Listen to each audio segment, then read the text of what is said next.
Hola mis amigos, qué bueno verlos por aquí de nuevo y saber que me van a escuchar con un tema tan importante sobre saliendo del pantano.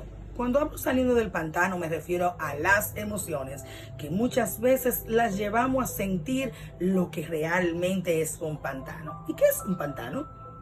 Un pantano es una depresión de agua de forma natural que queda estancada, cuyo fondo se imposibilita ver y que tiene ciertos enredos ramificados de sus ciertos árboles que le rodean, que le acompañan y que si caemos en él, bien sabemos que se nos dificulta salir porque sentimos que aquella agua estancada nos traga, o sea, nos va arropando. De ahí que necesitamos ayuda para salir del pantano.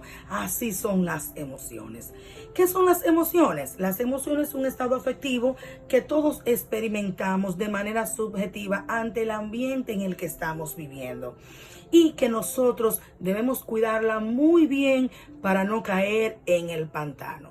Cuando no cuidamos las emociones y sentimos que estamos en el pantano emocional, que nos sentimos que nos ahogamos, que sentimos que todo nos agobia, que todo nos traga, que todo nos hace sentir que estamos exhaustos, que estamos colapsando y que perdemos nuestro existir, entonces alteramos tres componentes de las emociones, que son el componente cognitivo, el fisiológico y el conductual. Entonces, cuando alteramos el fisiológico es cuando aquella respiración que nosotros experimentamos a través de ese componente que es alterada, que es aumentada, la vamos a sentir dosificada en cuanto a alteraciones. Entonces la estamos alterando más bien porque sentimos que nuestras emociones están ahogándose y estamos sintiendo que colapsamos. Cuando es la parte cognitiva, entonces cuando la manera que debe ser procesada de manera consciente e inconsciente, no tenemos un control de la misma. Y cuando llegamos al componente que es el conductual, imagínense usted, si el comportamiento conductual, aquel componente de la emoción en base a nuestros gestos de la cara o el cuerpo, en momentos que los alteramos, cuando sentimos que nuestras emociones están dentro del pantano, es cuando podemos experimentar lo que son las agresividades.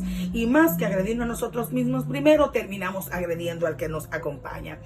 Las emociones tienen tipos secundarios y primarios.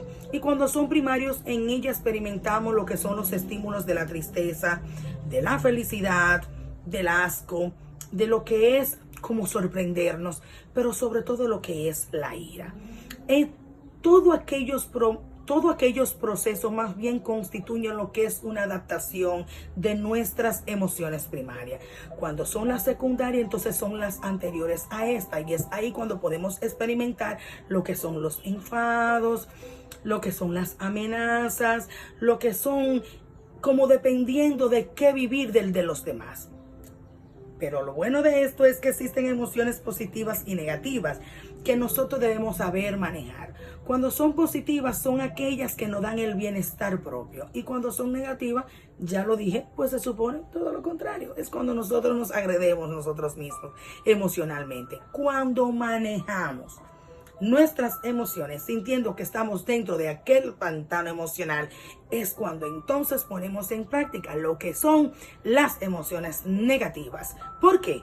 Porque bien es cierto, y como lo dije anteriormente, son aquellas que dañan nuestro bienestar como persona. Al sentido emocional. Y es cuando el miedo y la tristeza son las situaciones que más podemos experimentar y que si no buscamos ayuda, bueno, pues nos quedamos ahí mismo, dentro de aquel pantano de las emociones. Ese mismo pantano entonces nos llevaría a sentirnos victimizados y quizás a no tener la capacidad de volar alto. Y es cuando yo te invito a que tú las sepas reconocer. Aprende a reconocer si tienes tus emociones con alas para volar como verdaderas mariposas, o si caíste en aquel pantano. Si caíste en aquel pantano, de manera constante vas a sentir que tienes que sobrevivir ante cualquier adversidad de la vida, llevándote incluso a victimizarte. Contrario a que si te colocas alas emocionales y aprendes a manejar tus emociones sin tener que caer en el pantano, entonces sentirás que tienes nuevas oportunidades en tu vida y que tu vida tiene otra continuidad. Y de ahí para terminar la importancia, y quiero que te quedes con eso grabado. ¿Quién eres? ¿Cómo vas a levantarte? ¿Cómo vas a aprender? ¿Cómo puedes aprender a ser tú misma o tú mismo? ¿Cómo vas a vivir? ¿Cómo vives? ¿Cómo tú aprendiste a validarte, a aceptarte, a quererte, a reconocerte? ¿Cómo aprendiste a sonreír? Pero sobre todo, y creo que lo más importante de todo lo que yo pude haber dicho en este momento es cómo puedes perdonar y perdonarte. No caigas en el pantano. Y si por casualidad has caído, utiliza tus alas y tus lazos fuertes para salir de allí lo más victorioso posible. Te quiero desde mi gordito corazón. Hasta la próxima.